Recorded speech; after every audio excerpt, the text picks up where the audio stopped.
Wonderful 101! Everyone has at least one game that they didn't think much of at first, but after playing it far exceeded your expectations and you end up falling in love with that game. The Wonderful 101, released in 2013 for the Wii U, was that one game for me. I didn't play it until about a year later, and at first I thought it was a good brawler with its own little quirks, but as I got deeper into the adventure, it just got better and better. And yet barely anybody's even touched the Wonderful 101, and there are probably some good reasons behind it, so let's find out. Hideki Kamiya returns as the director for this Platinum title, and the Wonderful 101 was originally meant to be an action game for the Wii that starred iconic gaming characters banding together. Think of it like the Subspace Emissary in Super Smash Bros. Brawl. But Platinum realized that there would be at least one character that players would prefer playing, and if they were forced to play as someone else, that wouldn't make them too happy. So that idea was scrapped and the characters were replaced by a group of superheroes known as the Wonderful 100. Where does the extra one come in? Well, that's meant to be you, the player, controlling where these heroes go, telling them what to do, and how they attack. Until the end of the game where I guess you're no longer needed, but I'll get to that in a sec.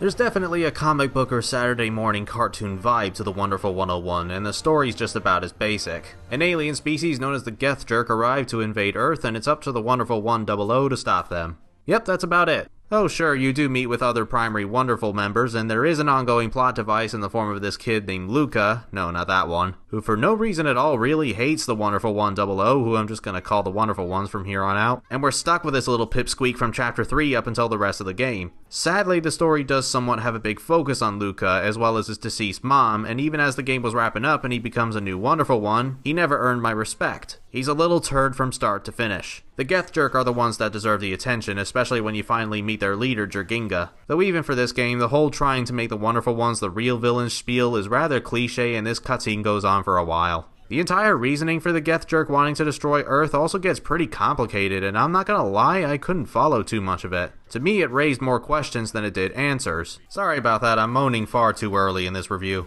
The story is silly and nonsensical, but it works. It's nothing incredibly deep, but I wouldn't have expected it to be. It's a feel-good adventure to entertain you, allowing you to switch your brain off and not have to think about a lot. And with the exception of Luca and Professor Shirogane, who I just found annoying, I love all these characters. Wonder Red's got admirable determination, the smack talk between Wonder Blue and Green is enjoyable, Wonder Black's total disregard to the situation around him is pretty humorous, but my favorite has to be Wonder Pink for her design and how much of a diva she is and getting angry at every opportunity. It's a genuinely funny game from both its visual humor, verbal humor, and decimation of the fourth wall. Final ultimate legendary Earth Power Super Max Justice Future Miracle Dream Beautiful Galaxy Big Bang Little Bang Sunrise Starlight Infinite Fabulous Totally Final Wonderful Arrow! Red? It's not all joke, and then credits, however. The Wonderful 101 knows when to be a little serious and even give a tragic backstory or two. Now obviously we're not talking to the extent of the animated Batman series, I'd say more like Teen Titans, just some goofy antics but still giving enough time to simmer down and flesh out the characters while going on badass adventures. There are 9 operations in total, most of which have 3 levels, each lasting around half an hour, so think of them more like cartoon episodes on TV without commercials, and the last operation as the season finale. The Wonderful 101 isn't so much a spectacle fighter like Bayonetta and Metal Gear Rising, it's more of an action strategy game very similar to Pikmin. Unfortunately, unless you're doing multiplayer, the Wii U's gamepad is required to play, so you can imagine dealing with all this highly intense chaos not feeling perfect compared to using a standard controller. And the gamepad's main use is for these shoehorn puzzle segments where you need to look at both the TV and the gamepad, but I suppose it's a good thing that you can always swap between the two or have them both on the same screen. You can take control of the leader of the Wonderful Ones, who you can swap at any time, with the rest of the team following you in your footsteps. Don't worry if they fall off the edge or anything like that, they will spring back up very shortly after, and if they're knocked out by an enemy, you can run through them and wake them up so they join the team again without having to wait. You may be wondering why you would ever need to change your leader though. Well, by drawing different shapes using the right analog stick or drawing on the gamepad, the Wonderful Ones will create what's called a Unite Morph. Each of the primary Wonderful Ones have their own Unite Morph with their own corresponding shapes that you need to draw correctly to activate them at the cost of battery life. And the bigger you draw the shape, the bigger the weapon will become, and the more battery life is drained. This ranges from a giant hand that hits really hard and throws fireballs when exposed to flames, a sword that's not as powerful but relatively fast, has great coverage and can deflect lasers and store electricity. Unite Gun is able to attack enemies from a distance and can be really useful inflicting pot shots against bosses.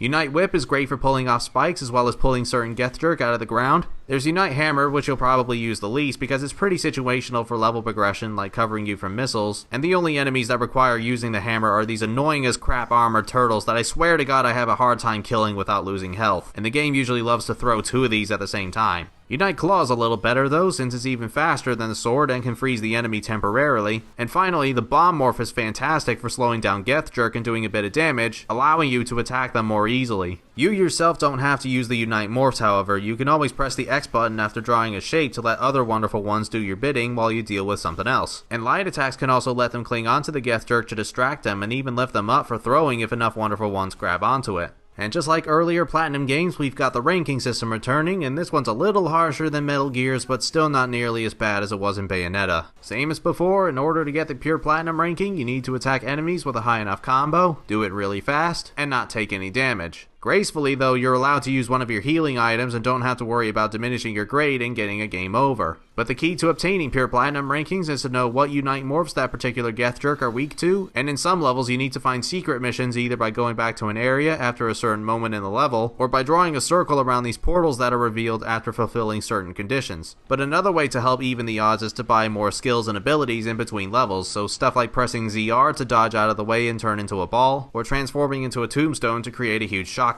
Big tip from me, make Unite Guts your first ever purchase because you'll need that to repel the enemy's attacks if you want to stand any chance of beating them in a fair fight. Custom blocks are something else you can buy to add perks to the wonderful ones, with one of the most useful being Unite Charge, which lets you increase the size of the Unite Morph by holding the A button without the need for drawing. And my other favorite is Ukemi, where by pressing the jump button as you hit the floor from an enemy attack, the wonderful one will brush it off and regain their lost health, not affecting your total grade after you finish the battle. The same goes for Hero Sense that slows down time when you're just about to get hit at the cost of a huge chunk of battery life, allowing you to get away. Once I earned that, I got a ton of pure Platinum rankings very late in the game. That's all amazing, however a lot of the custom blocks are incredibly expensive and you're only allowed to carry so many at a time. Thankfully though, by collecting enough of these vegetables found in breakable objects, you can mix them together to create a wonderful card, which lets you buy absolutely anything in the Wonderful Mart. Just do yourself a favor and don't buy any of the cheaper stuff with it. Trust me, I did that on my first playthrough and I sorely regretted it. Some moves though you won't need to buy, as the wonderful ones also rank up as they fight enemies, and when they're at a high enough rank using that Unite Morph, you'll unlock new skills for them, such as thrusting forward, knocking enemies into the air, and spin attacking. Leveling up wonderful ones is also the way to permanently increase your health, but you can only increase so much, and the rest of the health needs to be earned by finding 4 pieces of heart in secret locations. I guarantee you're not going to find all the hidden stuff your first time through. Sometimes you have to cram a bunch of wonderful ones into a building, sometimes you have to draw circles around areas you wouldn't think to do so, and other times you need to use Unite Hammer in very specific spots. This goes for finding extra wonderful members as well. Oh yeah, you don't immediately start with 100 members, you have to draw around citizens pleading for help so that they become short-term allies for the remainder of the level. And recruiting permanent wonderful ones requires looking for them in discreet locations. You'll find a good portion of them as you play the game, but there's the last few that are definitely not easy to figure out. However, what is cool is that by earning enough achievements in the game, or if you're like me and can't be bothered with achievements, using cheat codes can unlock special wonderful ones from other Hideki Kamiya games, like a knockoff Beautiful Joe, Bayonetta, Jean, Rodin, and even Kamiya himself. Now when I say they're special, I mean they come with their own perks, like Beautiful Joe constantly has a fiery punch, Jean's sword is filled with electricity, and Bayonetta automatically comes with a Witch Time ability. On a side note, I also like how a few of the primary wonderful ones are based on other Kamiya characters, like Wonder Red's inspired by Beautiful Joe, Wonder Blue's pretty much Dante, and Wonder Pink's similar to Bayonetta. Fights do get much easier with the more upgrades you buy, but the game loves to change things up to the point of feeling like a completely different game, such as this digging segment, playing goddamn Punch-Out with cues that can be hard to read, and these shoot-em-up parts that are more frequent, go on for a while, and can be a nightmare to go through without getting hit at least 20 times. I'll give Platinum credit for trying not to make the game feel stale, but sometimes they can get a little carried away, and I often feel like I'm taking damage when I shouldn't be, or there's no possible way of avoiding enemy attacks. Look at this, what am I supposed to do?